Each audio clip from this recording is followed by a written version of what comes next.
Hello, and welcome to the Animal Intuitive Show. I am Ann Angelo Webb, and I'm here today with my guest, Nancy Orlen Weber, registered nurse. And Nancy is the author of the book, My Life as a Psychic Detective. She's also a professional animal communicator, medical intuitive, essential oils expert, and researcher, and much more. Welcome, Nancy. Thank you, Ann. And I get tired hearing that. When did I have time to do all that? Oh, it's because I'm old. I've lived a long time. Well, it's definitely a very impressive resume, and I know that we have people who are going to be, very interested to hear some stories from you and about your experiences.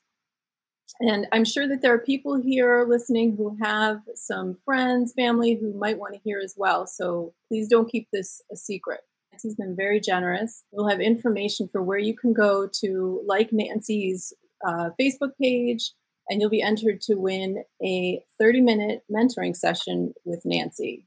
And we will have time for Q&A also later on in the show.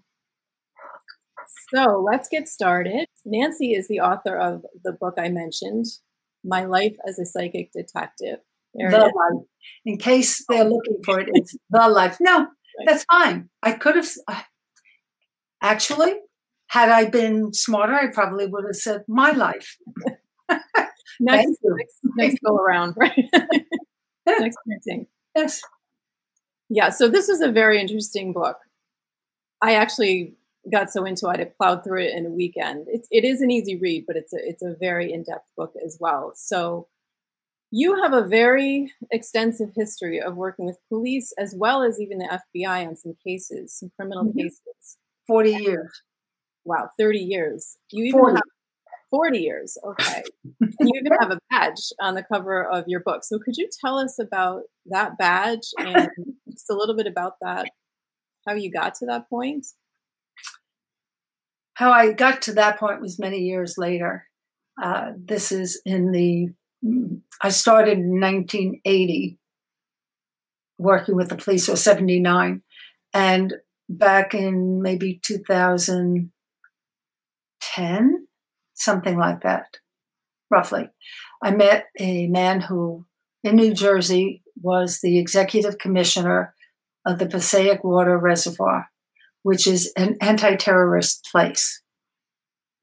So no one's permitted there other than. And he and I worked together on some cold cases besides that. And because it was very successful, he did two things. He made me a true gold shield with my name on it, which is the photo. I love that shield. It's also gotten me out of tickets. It's pretty cool. And I introduced him at that time to better health, wellness, more so. He had never taken care of it. So we became good friends. And I worked on many cases with him and along with many others over the years. Okay. So I cannot really tell you about that case or those cases. I'm not allowed to even open my mouth that I did them. Thank you. So those are the terrorist case you can't talk about. I didn't say that. Or no, okay. I didn't say that, Ann. Particular set of cases. Yep. Got it. Okay. Didn't happen. No. So, okay. We make a good team. Thank you. So how did you end up, you started out as a little girl in Brooklyn, and you actually have a quote in your book that it really hit me a certain way. It said, "Only the broken heart is an open heart." Mm-hmm. So I wonder if you could talk a little bit about that quote, how you went from a childhood in Brooklyn to a career in nursing to helping law enforcement catch criminals. Sure. And also helping animals. I know we both, and so many who would listen to any of this, and certainly if they believe that we can communicate with other species, they will understand that one of the ways we all recover from serious trauma in our life is to serve and to remember that there is really a connection. So if the traumas are caused, and there's an interesting study on it that was done, if you are injured in a tsunami and live, the trauma has less of a psychological effect on you than if you were beaten by a human being, your own species. In other words, when your own species turns against you, there is a very broken trust. So parenting, all that. I learned when I got into nursing, as a kid, I read a lot of biographies. And I fell in love with Florence Nightingale and Clara Barton and Anna Pavlova. Those were my three idols. And when I got into nursing school, I was surprised. I discovered, because everyone in my family had a bet that I would never survive it, that I fainted at the sight of blood. They simply didn't know I was anemic. And I would faint at my own blood. I couldn't stand losing any of it. So when I got in there, though, the ability to help another human being and relieve suffering was so, it felt so great that I saw the connection between that and everything else in life. I mean, if you see a dog who is sad, you want to cheer them up. If you see a cat who is scared, you want to stop their fear. To me, I think that's the innocent part of all of us. And broken trust can pull us away from the innocent trust, the innocence, trusting ourselves to stay innocent. And so we have to come back. I had to come back to innocence in some ways. I got really enraged at some things in my life, and I realized that. So as time went on, I studied yoga and Tai Chi and anything I could do that didn't cost money, because I was almost homeless. I was homeless for a while, and then I had a family and I was disabled. So I had to look and choose. However, I founded a food co-op, organic, because I couldn't afford the stores. That all led to 1979 moving to New Jersey. And I had always loved Nancy Drew and the out-of-the-box way of looking at things. Loved it. And I did that starting in 75 when I opened up a practice. And all the medical intuitive stuff that the doctors applauded and loved in me, synthesized with everything else when I took my deep, deep breath and stopped and slowed down. So in 79, when I moved to Jersey, the karate instructor for my son that I brought there happened to see an article somebody wrote on me as soon as I moved there on animal communication. She talks with the animals. And she asked me about a rape case in town, and I immediately had an image, told her, and that was the start of working with law enforcement. Okay. So was that the first time that something like that happened for you, where it was like another human's? No, it happened a lot before. Son of Sam, I taught a class, and the one new person in class, there were about maybe 9 people, and they couldn't stop yakking. They were so hyper. I said, "What is going on?" They said, "Son of Sam, son." I said, "Okay, shh. Hold hands. Let's pray. Let's quiet down."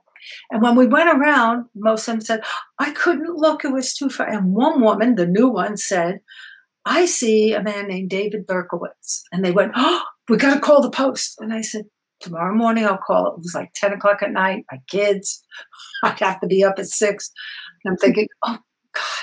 I said, I had a name. I'm pretty sure the name I got was Robert Louis Falcone. And they said, "Oh, maybe that's it." I said, "We don't know anything." And the next morning, they arrested David Berkowitz. 2 weeks later, we find out he was adopted and his real name was Robert Louis Falcone, or whatever I wrote down at the time. I have it in my book. So I journal everything with dates and all, so that I'm not fooling myself. So I had done a lot of that over the years. And as a child, I could see death. I could see life. People I loved would come to me at the moment of death. And of course, people in my family would backpedal fast for me if I opened my mouth. They didn't know what was coming. Right? Children don't always know the significance or whatever. I believe it was the greatest teaching for me, that it showed me there was a connection between everybody and everything. How else would I know? So you actually, I know you just mentioned the Son of Sam situation, but there was a serial killer actually in our area. Yeah. That you had a big role in. Yeah. I know that's in your book. I don't want to give away too many details from your book, but are you able to talk a little bit about that? That was very interesting. I'll give them a piece of it.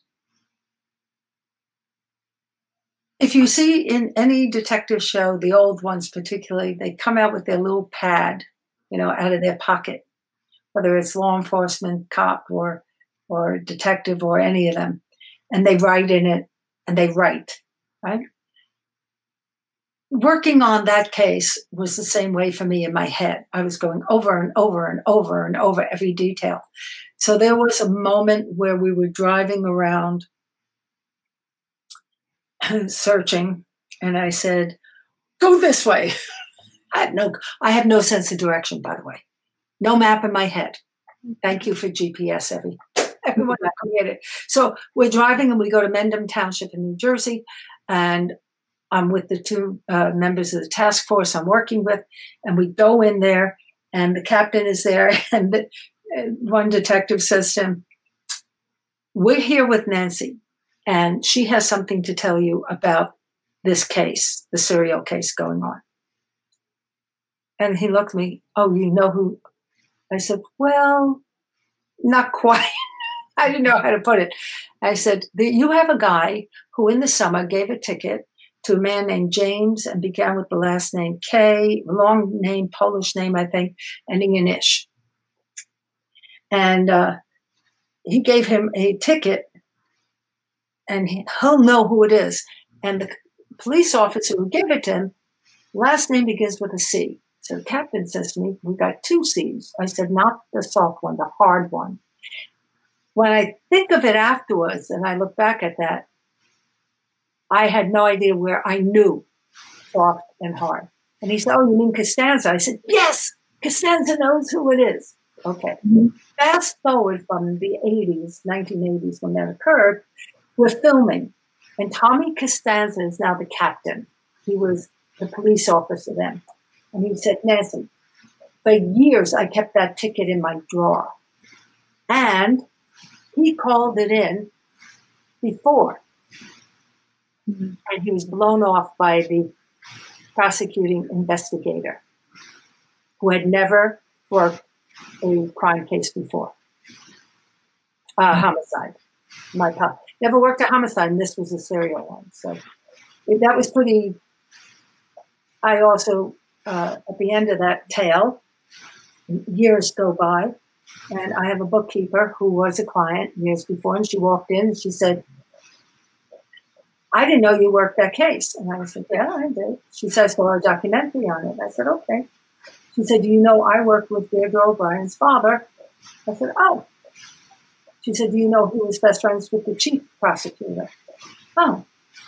He said, "He took all the information and gave it to Joe, Deirdre's father, all along, devastated by what happened once she was killed. She was the second murder that they knew. And he was going to write a book. If he didn't, he opened up the Deirdre O'Brien Center in Morristown, New Jersey instead." And she said, "What do you want me to do with all of this?" Because basically, this was like having every police report ever done on this case. All the information directly funneled. She had a box in her hand. She said, "Well, Joe said, do whatever you want. So here, Nancy, here it is. And I have all the proof of everything I said." Mm-hmm. So that's the case. The thing about that to me, though, is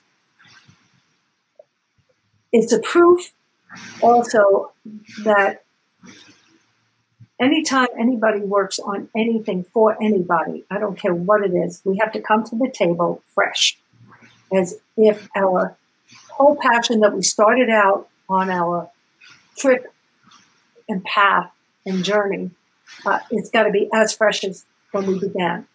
And I think for this man, his ego got so involved because he was so scared that 5 towns called in James Kadavich before I was saying his name. They were calling it in.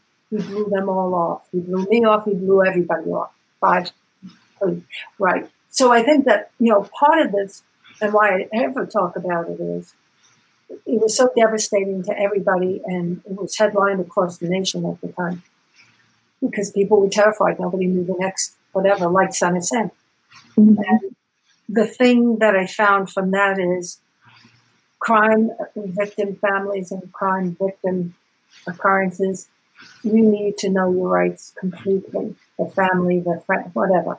You never know behind the scenes. And most of the people, he was the only one I ever worked with that I wouldn't trust to pet a cat. I wouldn't trust because he can't admit what he doesn't know. Everyone else was eager to do the right thing. Yeah. So that's that. Okay. Yeah, I know a theme in your book was ego. And how ego can really just get so many things. We not only teach what we need to learn, we write what we need to keep in mind. So I think of it as you watch people who have become very successful in whatever they do, I don't care what it is, or they think they're successful more than that because other eyes may say, oh, you're very successful. We're going, I got such a long way to go to even know anything yet. So it's easy to grab onto ego and cover the insecurities, right? And we know that. So I pay a lot of attention to that in writing. I don't want people to get the wrong impression that somebody's going to know everything all the time. It's very much, you and I both use essential oils, and we use them on animals too, right? And I learned early on, because I was a real novice about it and about the science. The more I knew and the more I learned, the less I realized I knew. Same thing. Yeah, I thought that was interesting too. You mentioned a few times that sometimes it's okay to realize that you don't necessarily know everything and that you might be wrong. Absolutely.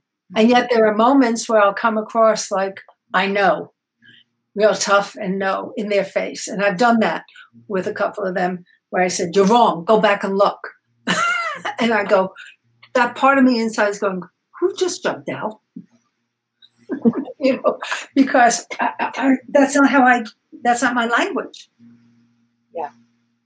That's not my normal language. So when I get strong like that, I'm always a bit shocked and surprised and go, oh, well, if I'm wrong, I'm wrong. It's really important for everybody to know that anyone doing any kind of work in any field, let alone the psychic field, right? Even if you write on everything you say to them, wonderful. The next time, don't take it for granted they'll be right every time. And don't take everything for granted that they're right because they're known or they've done the work or they helped you on one thing and then they may blow it. I always say then, if we're 100% all the time, start a religion around us and call us God. That's a very good point. Absolutely. Yeah. But at the same time, I did also pick up your confidence. And I actually know Nancy, just so people know, I've been around her. I'm blessed enough to have been in her community, been able to learn some wonderful things from her. And you're definitely confident. And I'm curious, how did that come about, that confidence? Confident. I don't think of it that way.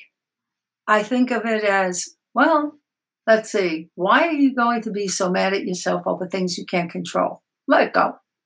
Why? So I talk to myself about those things. I don't call it anything other than, one person said it best to me, and beautifully. He said, either we have a case with thousands of leads and we can't figure out where to go first, or we have nothing, and that's when we need you. So that let me let go. Okay. When it comes to readings and medical intuitive and animal communication, I have my preface before I begin any work is a prayer first. I am so sorry. It's technology. I know.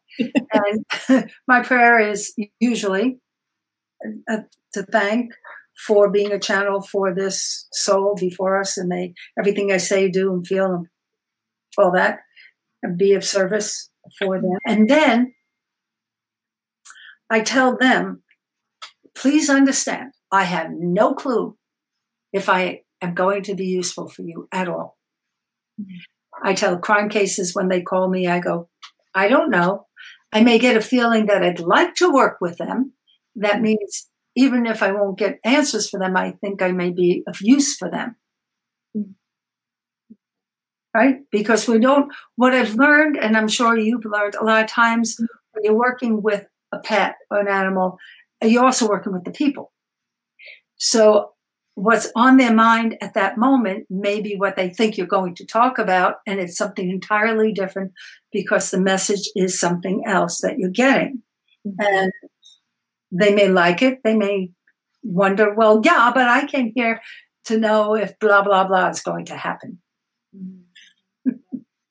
And so I preface everything first so they understand. And when I first started, I'd say, I am a nurse. You know that. I am not working under my license. Now I don't have to say it because I made my license inactive about 9 years ago when I created a ministry program and felt that everyone is entitled to do the healing work. And we're not working in hospitals. We're not, we're not creating surgery or drugs. But as somebody who loves natural things, I felt, no, I'll join the crew of people who believe soul and spirit first, because it's what I believe. So you kind of touched on this, but I just wanted to mention in the book, you talk about a case where there was a parent who had abducted a child, and you knew that if they could get a hold of the canceled checks from the grandmother, that you'd be able to track this person down and get the child. So in that situation, though, you did experience someone else on the police force's sort of, they kind of said, no, she's not going to do that. She's not going to turn around. Right, because they wouldn't normally. So, right. So I'm wondering, how do you deal with that in dealing with, certain individuals, especially in the police world? I'll go back to the word confidence you used. I don't have confidence in everything. I have a lot more confidence in my psychological profiling of anybody. My last job was in psychiatry. I ran an acute psych unit in the South Bronx from, I think, 71 through 3 or 71 through 4. I can't remember. And it was a 10-day acute psychotic episode unit, 12 beds. And we made history because, and I was told, and I was offered top research in the state position. I walked away and opened up a practice and was hired by 2 psychiatrists to do sessions with their clients, 2 separate ones in different states. And I did that every week for years. And I understand that that's really the gift I have. I can tune in to a person I've never met, and I can pretty much profile some of the things. So when it came to the sheriff's investigator, who met me at the door when he came with the mom of the 3 parentally abducted, he looked at me, he said, I want you to know from the start, I'm very skeptical. And I went, good, stay that way. And he looked at me and I thought, well, I need somebody who can reason. She's going to be a basket case. She's missing the kids for months, doesn't know where in the world they are. And I need somebody who is reasonable. Mm. So as long as he's looking for facts, I'm happy. And so when I was able to tell him about the dog bite on the girl's upper lip, I heard her gasping. She sat next, I would hold her hand during everything. And I turned to her and I said, it's okay. They actually took care of it. They went to the ER. She has a little stitch, one stitch. That's all she needed. I don't know how I can do that part other than we're all connected and I believe it. That's not confidence. That's confidence in soul and spirit being everything, trees, grass. Well, all life is part of the whole and beyond. So I have a firm confidence in that. I think that's what you were talking about before too. Mm-hmm. And that confidence allows me to take a look at people like the serial murderer and know what he's about and where it came from and that he murdered others in Florida. And it all came from two places, that and if I enter into this situation, just like when you work, I'm going to switch around and interview you for a moment. When you look at animals and you're relating, isn't it the most important thing for them to know there is no judgment on your part? Absolutely. Yeah. And pure love, right? Yeah, absolutely. And that's what we have to do even with crime cases. I cannot judge in the moment while I'm doing that. I have to feel what makes those things happen. Like in one case that you read, where in one brief moment, this boy raped and strangled this young woman he had seen periodically. And what I told the detective when I worked with him, I said, this kid had a wavy eye. All the kids in the street he grew up with, all the family said, stay away from him. He's weird. Mm-hmm. They taught their kids to keep him in the weird space. Mm-hmm. And I find that not enough people understand to listen to that and understand that and work as a community and tribally again and bring back all that. So that may be the confidence you mentioned. I never know if I'm going to be accurate, ever. Okay. Mm-hmm. So thank you. And so with the work that you do, what is it like to experience some of these horrible things that people have experienced? Because it sounds like that's what you're doing. You're reliving. How do I say it to you? As a nurse, I would see what empathy meant and how you put it to use. Because without empathy, you're missing the point. Right? Mm-hmm. When I realized that I could experience and then, as best as I could, clean it out as best as I can. When I was younger, I'd go out and dance at night after working just to burn off any of the energy if I could. Mm-hmm. I meditate. I use essential oils. I do all those things. However, the actual experience, I keep in mind that no matter how hard it is not as hard as theirs. And that comes from being almost murdered more than once in my life. Mm. Very strange world I lived in.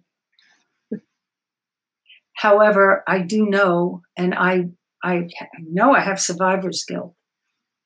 I think that's normal. Mm-hmm. It is, wow, had that happened. Mm-hmm. Right? Mm-hmm. Therefore, whatever others have gone through and were forced to leave this earth, right? I'll go through anything for them. Mm-hmm. Because I also think it'll show them empathy. If I can experience what they've experienced, it tells them I'm not afraid. And that means I'm a nurse with them. I'm by your side in your pain. Why not? it is not so terrible to feel devastated. I think of people who watch a movie, and the action movie, and they get all, pump, pump, pump, pump, pump, pump, pump, pump, racing and all excited and drained afterwards. And, oh, that was so good, exhausted and whatever. They go through the emotional set. Mm-hmm. I go through it purposefully and directed. Mm-hmm. And I think at the same time that the souls on the other side know I love them and know I understand what they went through and what it takes to ease their pain and suffering and to move forward into the light. So I do a lot of work with them afterwards too. Sure. Why not? Are there any particular individuals or cases that for you just stand out when you look back on the work that you've done for any particular reason? Oh, you know what? The cases that stand out for me are the besides the ones that had endings that I know and resolutions, and I know quite a few of them I don't write about. The ones that have no resolution. I worked a lot of cold cases that we cannot prove, and yet the detective I worked with for 10 years on every cold case in our town at one point, the history of our town, how to live with the unknown. I think of all the parents who never see their kids again and don't know where they are. And I just worked with one yesterday, I guess, who will probably never even find the body where it is. And so many are like that. I mean, I've gone with detectives and they'll point out dump sites of bodies. And, that's the work. Those are the ones I remember because I don't know how to help them live day to day. That is the hardest thing for them. My families who lost children, I turn them to Helping Parents Heal, which is a spiritually based, non-religious, nationwide and some international, loose-knit, Zoom call, wonderful organization that people help each other and bring guest speakers on and on. So that to me is the hardest. You lose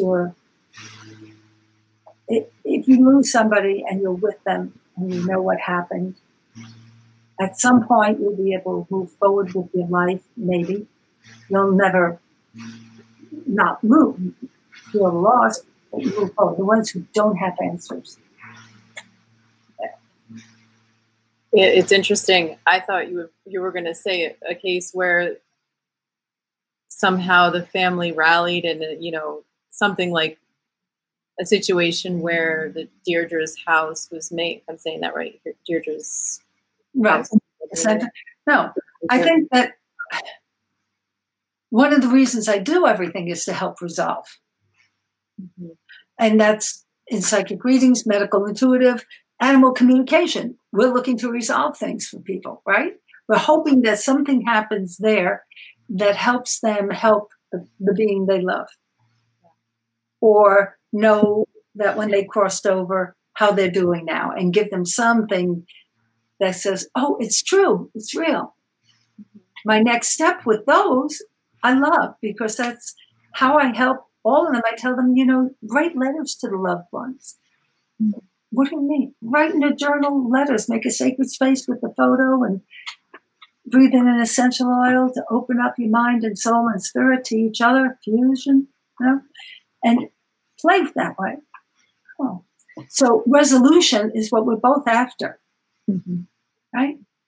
And each of us in our own history walks a path, and not just history, and what we are magnetically drawn to, if you will, and what the world is saying, you do this now, we're calling you. And you go, oh, okay, I'll try it.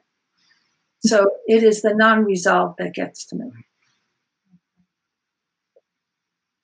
And you actually mentioned in your book about how we are all electromagnetic scanning devices, and big time. Yeah, I was wondering if you could elaborate on that and how that affects the ability to communicate with telepathically animals, people finding keys. Yeah, yeah. So we know we have electrocardiograms and electroencephalograms for the brain and electromyographs for nerve to muscle. And that is because we are electromagnetic. And our brain is receiving light waves, converting through the pineal gland and maybe other ways we don't know into electromagnetic force. So thoughts, feeling, food, water, epigenetics, genetics, everything makes up that energetic field. And it moves, it changes.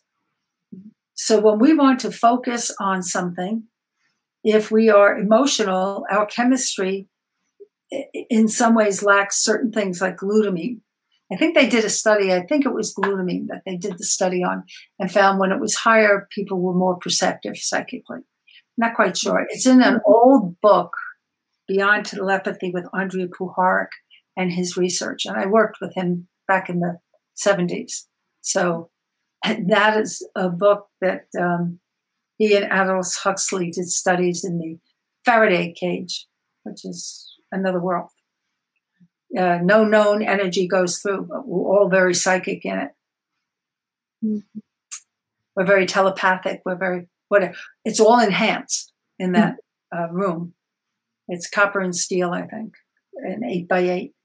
And I worked in it. And it was interesting to see that electromagnetic field, when we're upset, changes. We know our chemistry changes. We know, so it is one of the reasons when you said about going through these things, at the same time, I may be going through a torture situation in order to draw out more information and to assist in some ways. And that's how I saw The Killer the first time, was to relive the torture. At the same time, the emotional set was, and it may sound strange to folks, it's like being a multiple personality. I cannot relate that it's me going through it. Mm-hmm. If I did, my chemistry would have made me, I wouldn't be able to focus, wouldn't be able to see who it was. So a part of me, fragment self, I call it, a part of me, it was the observer, watching what I saw and experienced. And I think we all do that when we serve as a witness to our own events in life sometimes, because we'd like to explore and understand. And I realize in tough things, I have to do that way. So yeah, we all can. You do it. Yeah. Yeah. Yeah. And so I guess, though, I am wondering in that, although it sounds like there's a protective mechanism to that. Do you find that animal communication is, in a sense, easier? I know that's probably not the way to put it, but that it's not as difficult. It's kind of. I think you're putting it correctly. For me, I know where you come from with it. And having never been on a horse in my life, in Brooklyn, I was on a pony when I was 6 for a photo. That was what they did back then. Never ridden a horse. I was disabled by 19, and I never had money. By the time I had it, I never got on them. I have worked on thousands of horses. Mm-hmm. I find them big doggies, big puppies. However, I understood that the first time, and it's why I work cold, like you, I don't want to know everything. I don't want to know why anybody called me in, because I would make an assumption, and that assumption could lead to trouble. I want to see the soul for who it is, not who that person thinks it is. Mm-hmm. Right? Yeah, I like that. So that's how the first horse I ever worked on in person. I've worked on horses via phone, etc. But in person, I wasn't told, and then she asked me to lead it into the field. And I did, because she went to get a journalist or something, and she comes back. I do the work. We go back to her house. We're sitting there, and she said, "That was fabulous." And I wondered why she said that. I thought, it was okay. I mean, I'm glad I told you things. She said, no, I couldn't imagine how sweet she was. I said, why? She said, well, I called you because she wants to kill everybody. Now, had I known that, right. I would not have seen Fiamma for the beautiful soul she was. Mm-hmm. Assumptions. Right. So this, I'm from the sounds of it, essential oils kind of came later on. 2003, October. Okay. I was very blessed. So tell me about that. Yeah. I had run a nonprofit with a very close friend, Sue Pellicati, and we trusted each other about taking care of things. And she and her husband, Orest, who was a Chinese acupuncture doctor, they ran the largest clinic in the state in natural health, wellness. And when they said they wanted to put essential oils on me, only because it was them did I say yes. Not at first. I tried to get out of it. Because perfume. That's what it always, nice, but it's perfume. And why would I put alcohol in my carotid arteries? And that's how I thought. And they came over and it was magic for me. Mm-hmm.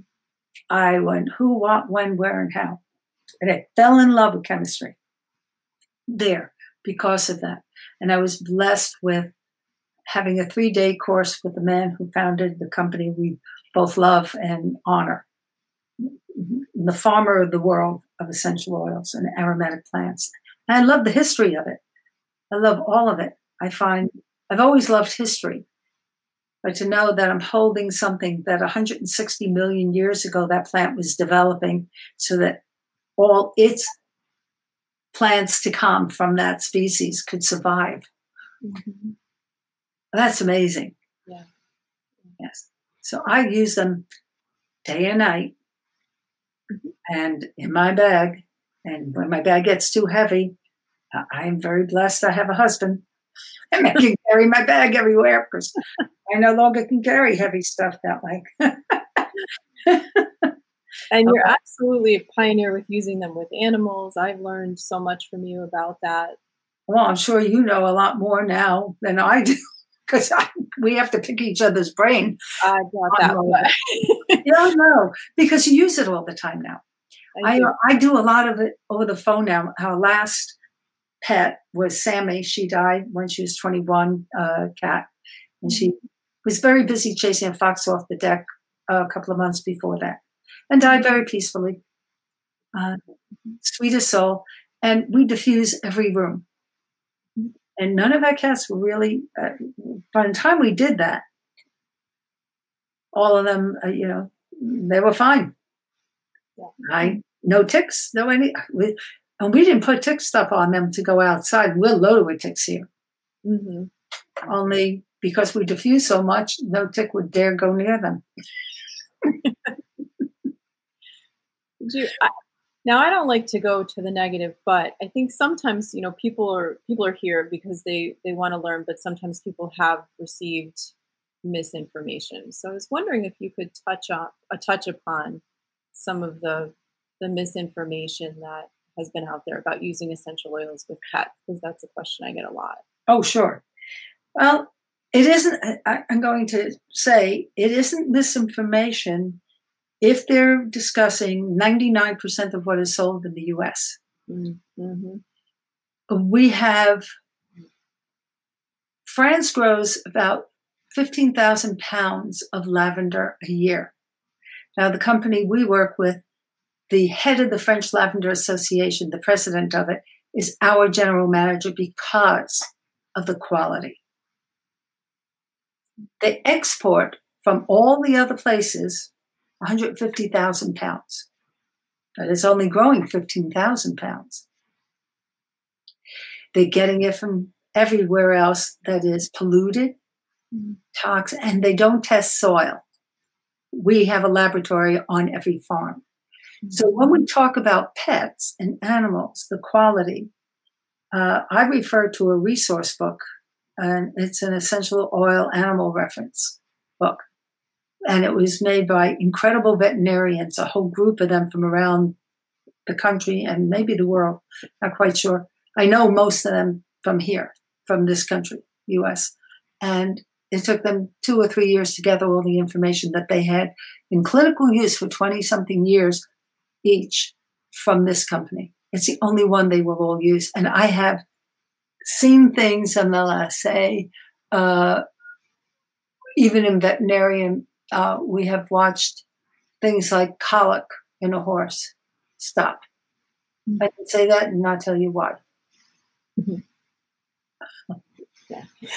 So that's all I'm saying about that. So yeah, we did use them on Sammy, on her belly when she went outside and came back and ate some garbage and started checking up and stopped it on dying. I believe that you unburden the system by having a holistic, truly eco-friendly environment for them. The floor.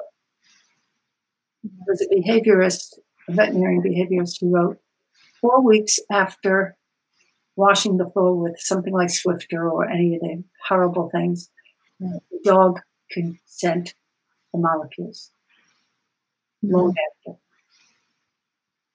And that does affect the brain. I have watched behavior as you have, and I've worked with some pretty wacky animals who aren't wacky. They were simply inundated by toxins. Mm-hmm. And you get rid of all the toxins around and you put in things that actually are good for them. And I've used the oils on cats with no problem. I've used them on ponies, show ponies, world-class ones, horses, race horses. Unfortunately, I love race horses. I felt so bad for them. But anyhow, sorry if you own one, but I feel bad. And rabbits, ferrets, doesn't matter who. Yeah. Dogs will just smack you and say, well, come on, over here. Yeah. Oh, yeah. They'll tell. Yeah. So I know that you've done some of your own research. Can you talk more about that? Sure. And I can suggest something to people watching. If you're curious about what we use, and I see a couple of people who already know and are part of it, contact Anne afterwards. She'll tell you, and I can always also mentor with her. I think it's 7 years ago, I did a study. We'll call it special needs because I have to stay compliant in case I slip and say names of company or proprietary things. And it was a 6-week ABA study, we call it. It's a pilot study. 2 weeks usage, 2 weeks no usage, 2 weeks usage. So these children had, some of them had poor sleep, no focus. 9 were nonverbal out of a dozen, and they were nationwide. The interesting thing is we saw somebody focused who was 15 years of age, who for years, since she was, I think, 2.5, zero focus, zero. She went to perfect focus in days. That's incredible. It was watching a miracle unfold before our eyes, because her mom would call us every time something happened. Yeah. And within weeks, she went from about age 4 readers to 10-year age readers to a year later, she was reading at her own age group and she was no longer special needs. It's incredible. I know. I loved it. So that was essential oil research with a group of essential oils. And because the FDA says that if you apply them topically, it has nothing to do with supporting the body at all. They fall under the perfume industry. I cannot tell you where we put them. Not on any social media whatsoever. So, yeah, it was a fabulous understanding. Seven of them became verbal. Most of them became verbal in less than a week. And that was shocking. Although I understood that the only one who had no change had what I call the poor American diet and the environment of whatever soaps and they didn't care. Mm-hmm. And I know that even when I had very little money, I had to start an organic food co-op, and I took my kids to a chiropractor and saved my pennies and dimes and made sure I could afford that, and rather than drugs. I didn't want to wait until they were sick. Mm-hmm. Same thing with the pets. I'd make my own flea collars and stuff. And pray a lot. Yeah, definitely. Yep. Well, I know people may have some questions. If there's anything else that we haven't touched on that you think we should, please do. Well, I have a couple of things. Mm-hmm. One is, for those who are watching, if you like my author Nancy Orlen Weber Facebook page and want the book, you can go to my website and get it. And then I put you into a group where I teach for free on this. So my comment, though, is I made up all my own stuff. You can do it too. Everybody watching, and probably many of you have. So the attitude of communicating with animals, for instance, or working crime cases or anything, is what we both do. I know Anne does this a lot.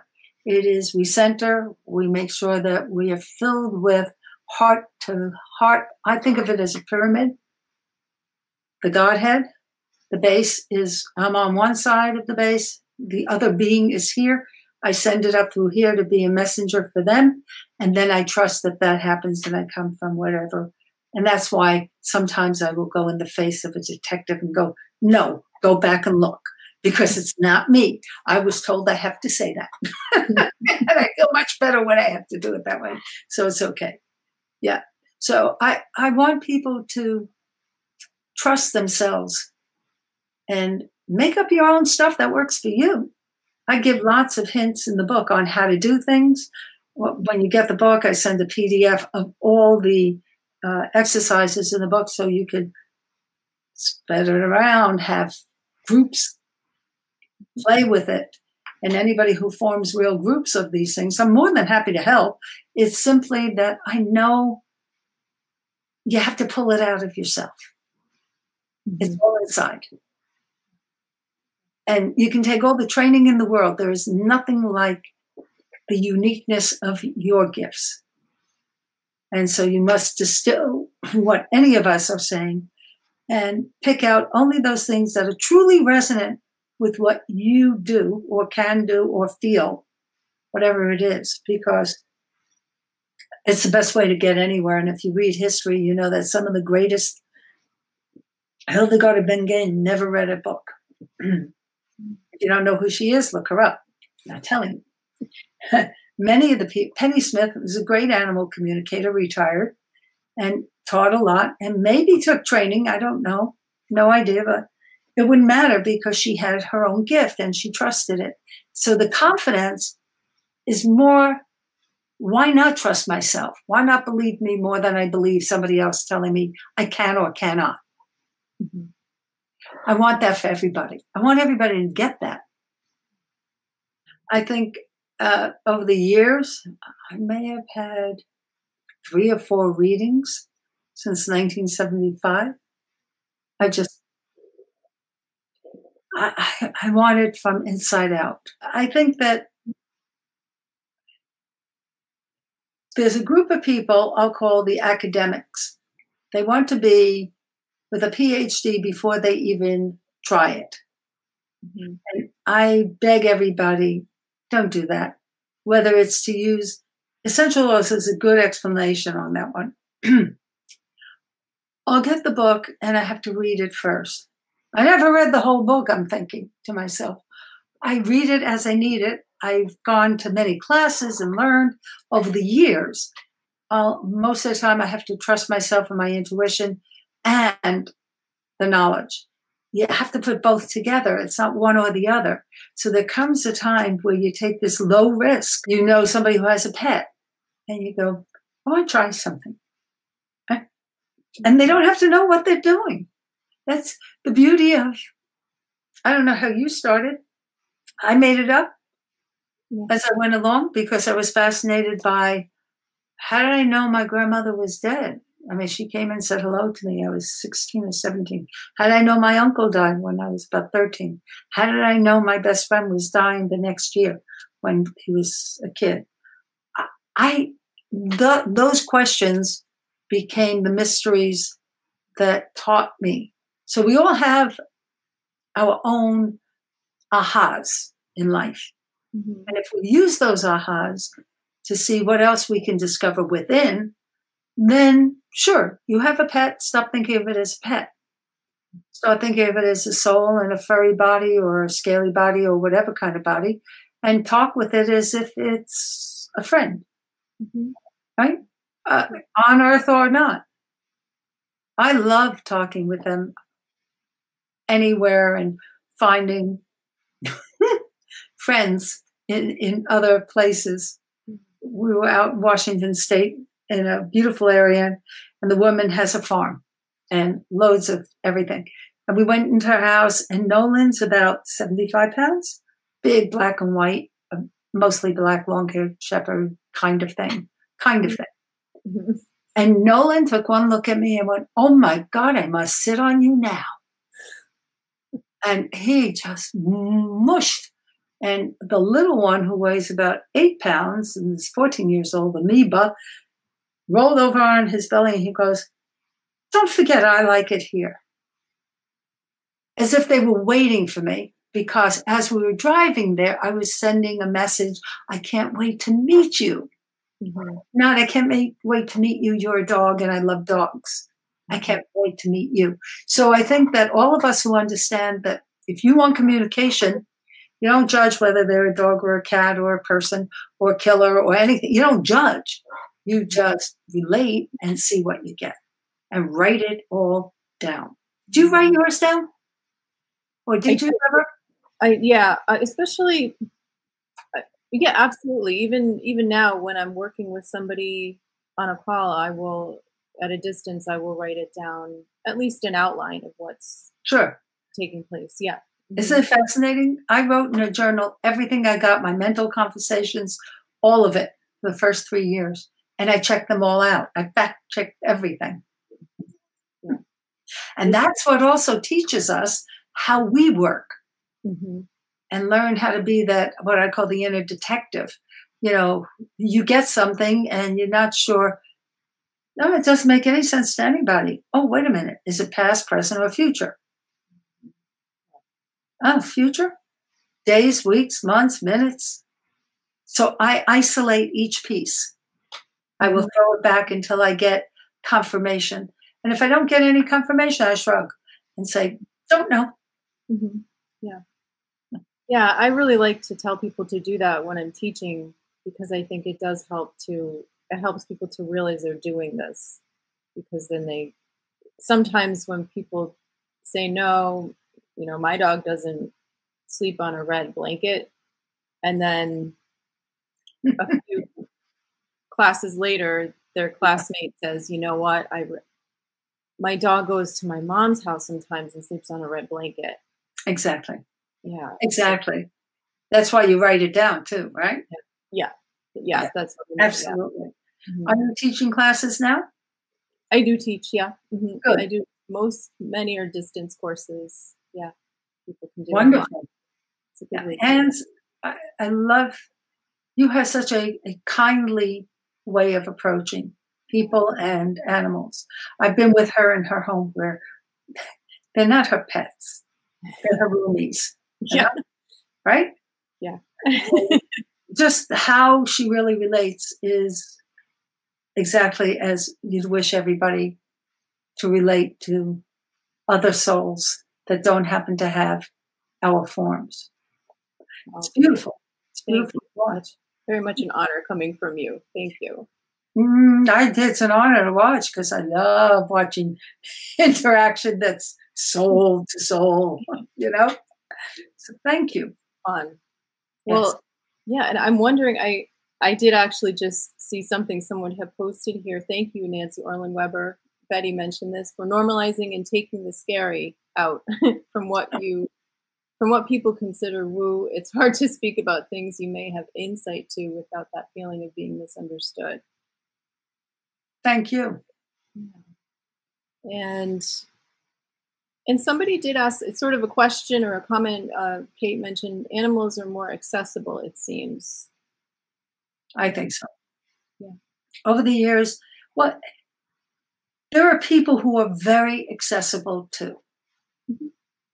And there are, the exception is, I find there are more animals who are accessible than there are humans. If I was going in a ratio of having met a lot of people and having met a lot of dogs and cats and horses and raised a lot of different ones, the animals, by and large, unless even the very traumatized ones, are far more accessible. I always say they're like the little innocent kid who you say, I once said in a classroom, they hated the next teacher. They were I think they were third or fourth grade. And I was coming in the following week also to teach them about creativity and trust themselves and that kind of thing. So I said, do you want to make a change in that teacher? Yes, we do. I said, okay, before you go into that room today and every day when you go in there, I want you to see her laughing, smiling, happy. Oh, okay, we could do it. That to me is the innocence of most animals, even the ones who have been so abused. Mm-hmm. They tend to maintain much more innocent trust longer than people.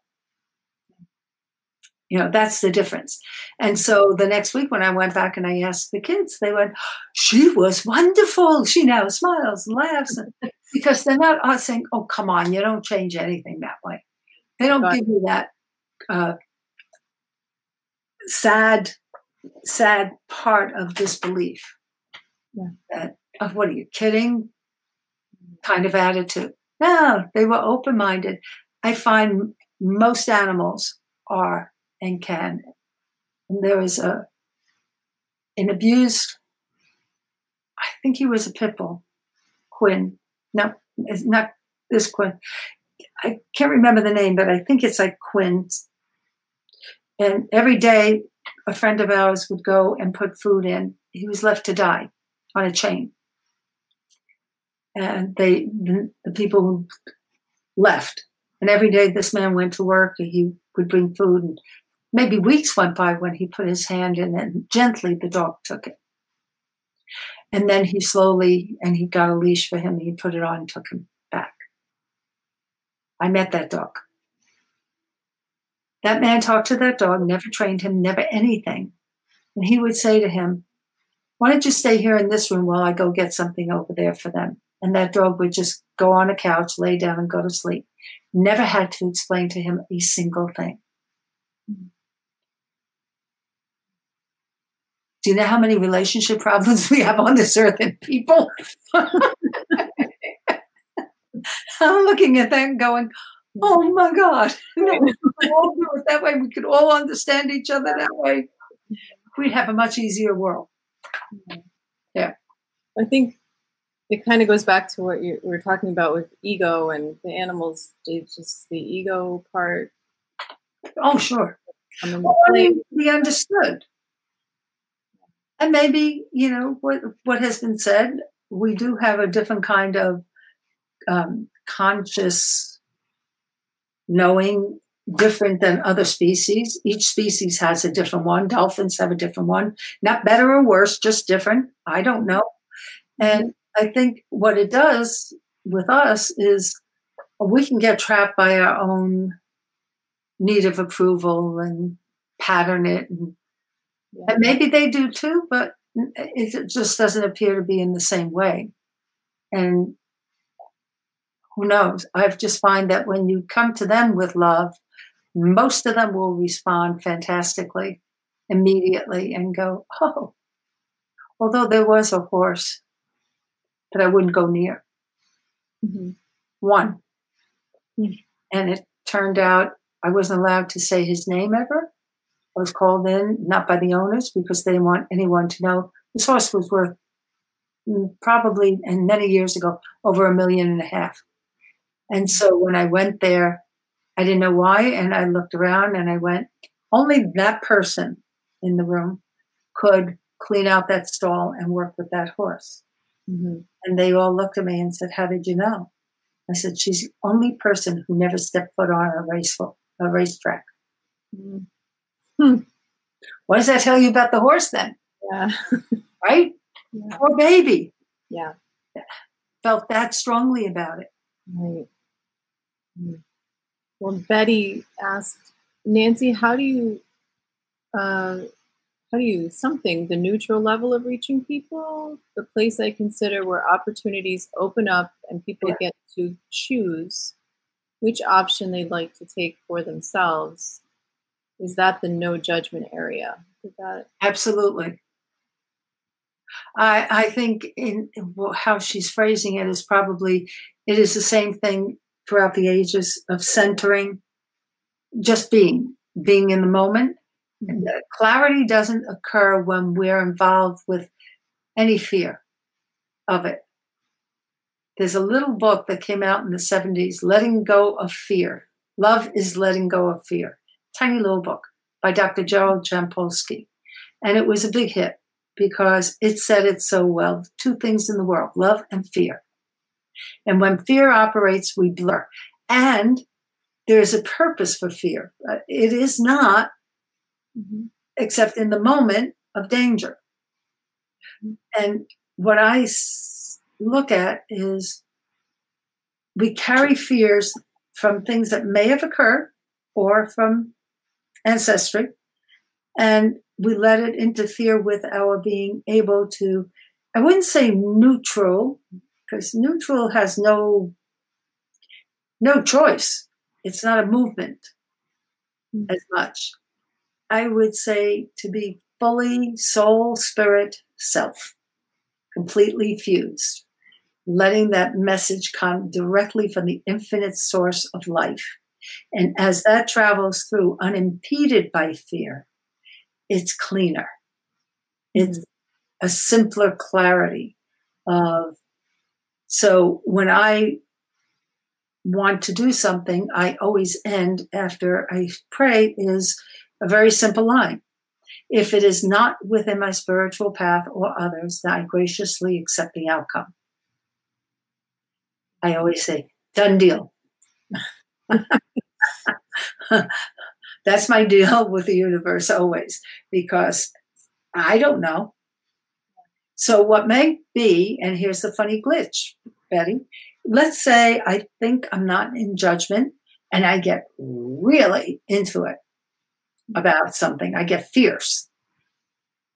Maybe that's not me being fierce. Maybe it's the channeling taking over at that moment, because I am very shy inside. I was painfully shy growing up. I've learned how to speak out only with a purpose. Other than that, not easy for me to talk up. Still. So it has to have a strong purpose. When I get those messages, I won't stop them. That's how I make a lot of my choices. So, and that's how my centering happens, is when I open up and feel that I am fully connected to the support of all life. And when that happens, I trust everything that's going to happen and is happening at the moment without regard to anything. I drove my husband. He had heart failure, and I knew that he was dying, and he refused to admit anything nor go to a hospital. We were down in Florida. So long story short, but I drove from North Carolina home. His son drove us to North Carolina, and then I took over. I drove 8.5 hours, stopping only for bathroom breaks with him. I stayed steady, focused. I didn't veer at all. I didn't allow any part of me to worry about him. I had to commit to knowing either he'll be okay and is okay, or he is not. And either way, I am getting us home because that's what he wants. And so that's all I had. I had nothing else about me. If that's what you mean, yes, that is the same thing when I work. It is not only ego aside. Mrs. Norman was my very first nursing teacher who said, put your troubles in a bag before you go and help somebody. Go, do your work. You want all that trouble? When you're done, pick it up, carry it, do what you want. If not, leave it. And I took that to heart because it was the wisest advice anybody had ever given me. So I thank Mrs. Norman every day. Yeah, I know she knows. I'll use that. Yeah. Wonderful. Well, I think a lot of people have put #WinBook, but if anybody hasn't yet and they do want a chance at our random drawing, which is coming up soon, real quick, put that in there. But before we finish up, this has been very enlightening and inspiring, as was your book, Nancy. Is there anything else that you wanted to mention or say before we talk about these winners? What do I want to say? Well, there's an excerpt in the, I'm writing another book called Inner Journeys Workbook.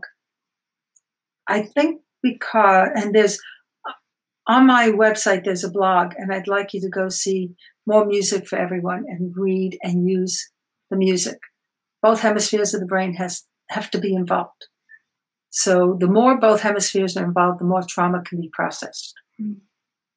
Fully processed, not stored chemically in a way that causes glitches in our nervous system, our brain, everywhere. So the more we can process it, it's one of the reasons I love the essential oils we use. And I'm not saying more about that publicly. All the senses have to get involved. That's why I wear natural fabrics now as best as possible. If I can get organic and can afford it, I get that. If I can't, I just pray over the stuff, but I will not wear synthetics. Everything about us are funneled through our senses, all that information coming in. So touch, sight, hear, audio, all of it. Olfactory is the strongest one to the brain, the fastest one to the brain. Taste. So real food, I immerse in it and I feel much better. The results are I can do things and have the energy and have the ability to dip into new things. So right now my art's going into a gallery outside of Seattle. Oh, exciting. Wow. I guess I have nothing better to do than to start another career. Yeah. No, this was for fun, and she fell in love with it. She's an artist who shows all over the country, and I love her work. And she said, "Oh, you do such whimsical things." So I'm saying to everybody, stop thinking somebody else does a lot or doesn't or whatever. It is, I take low risks. I'm cautious. And yet I'm crazy, not cautious. Depends on what it is. I don't go skydiving, that kind of thing. I have other risks. Try heading into new directions just to stimulate your creative flow, your intuition, to see, oh, I think I'm going to like doing that. Well, I'll give it a try. Adult ed school, one day. What can I lose? And you go and you open up that door and you go, I like the idea. The teacher, not so much. Don't drop it. Just look for somebody else. I'm not so crazy about that idea. So open up a new door. I've always opened up new doors. I know, having read about the biology of the brain and neuroscience, the aging process slows down if you keep learning. Mm-hmm. Right? Mm-hmm. So I figured, as I am getting into my older years, I'm practicing getting old. That's all. And speaking of which, you do have I don't want to, not a school exactly. You teach. You have a little bit about. We have Lightwing Center is a church, and in it is strictly for lay and professional healers for the most part. We dedicate it not to any particular religion, anybody from any walk of life. We ordain people in a very brief course because they are already on the spiritual path. So whether they are psychics giving readings or whether they are Reiki masters and Jinshin and anything, we don't really care. Or in essential oils, we do care that it's only from one company because we know about the game afoot, and we cannot in good conscience ever let that part participate except for the pure ones. So we offer ordination and we offer certifications, including for nurses, we offer CEs. And we have fun. Wonderful. So as mentioned, let people know about this because there's just chock full of opportunity. And I did flash up Nancy's website before where you can also purchase her book. Nancy, right, it won't be on Amazon for a while yet. All right, and that's nancyorlenweber.com. Yeah. If you get my book and you feel that I can be of service, you might be part of the month. It's going to be every month after you read the book, and we put you in the group. When you get the book, we put you in after you like the fan page. Put you in the group, and then every month we're going to pick a winner for a half-hour free mentoring session. And normally I charge $100 an hour for mentoring, and I try and keep it reasonable so that anybody can do it. And that is, you can search for author Nancy Orlen Weber on Facebook or go to @Unlimited Mind Publications page, which is the name of our publishing company, which we made up years ago. Because Nancy wanted to publish a magazine called Conscious Living. So we did that for years. Then I switched over to something else. I think I truly have wings, and I have somebody lifting them all the time called my husband. He's my techie. He's my fix everything. Yeah, awesome man. Wonderful. And my editor, partly. The man behind the woman. Yep, and my grandson, 2 men are my editors. Woo-hoo. Very nice. I need help. That's for sure. Yep. Well, thank you so much, Nancy. This has been a wonderful talk, and thank you, Anne. We really do appreciate you sharing all your experience and knowledge. And check out Nancy's book for sure. It's a wonderful book. And if you want to reach me, you can always find me at intuitivetouchanimalcare.com. Thank you. Thank you. You're hearing what I say. You listen to me every day. I don't have to speak out loud. It's in your heart, so make me proud. Say what you know about how animals may show what we're feeling deep inside and how our hearts are open wide. You're my best friend on this earth, and I know just what you're worth. Good morning to you. Good morning to you. Today is going to be a special day because I love you. Because I love you. And I know how much it is you love me too. Good morning to you. Good morning to you.